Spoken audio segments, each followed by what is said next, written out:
Hello, welcome to my channel. The next one on my list is David William Adams. And this one really upset me. 8 years old, 4 foot tall, 50 pounds.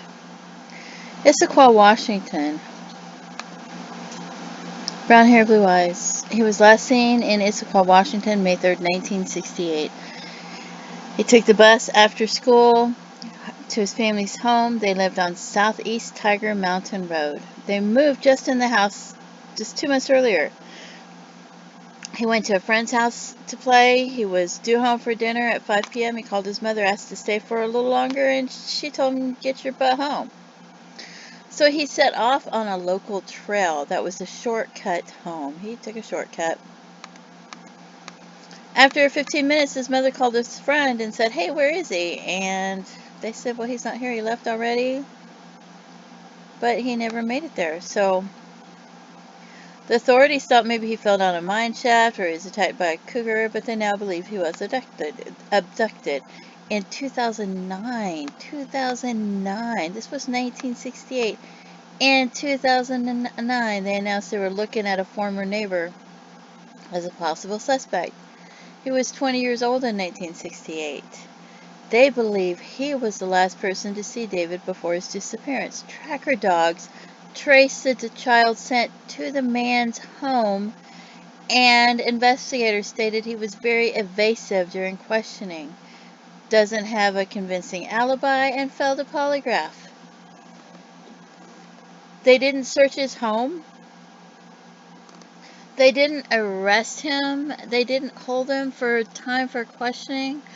They didn't search his home. The man, who now lives in Lewis County, Washington, maintains his innocence. But the dogs followed the child scent to his home. David has 5 siblings. He is the second oldest child in his family. He was a 3rd grader at Clark Elementary School in 1968 and a good student. Both of the parents are still alive and still live in the area. His disappearance remains unsolved. I don't know. It's possible he went to visit them sometimes, but I don't know. The whole evasive and failing a polygraph and all that.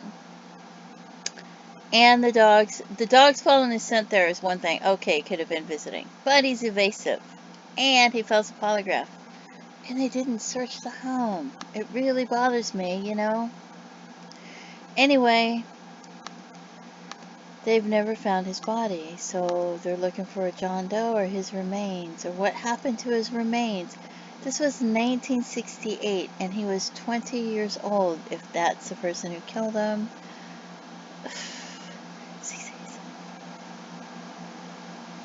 So, why don't they ask him again before he dies? Hey, what happened to the child? Where's his remains? His family wants to bury him, something. I don't know. Anyway, it really bothers me so much. Prayers for his loved ones and his family, and I honestly don't know if his remains will ever be found. And I didn't see anything. I didn't see any John Does that fit his description, and so he's 20 years old. I don't know what he would have done with the remains. I wonder if he was, and I wonder if he killed him, because we don't know. Anyway, so maybe his remains are right there in that area somewhere. Right there, just not found yet. Anyway, thank you so much for tuning in. Have a great day. Bye-bye.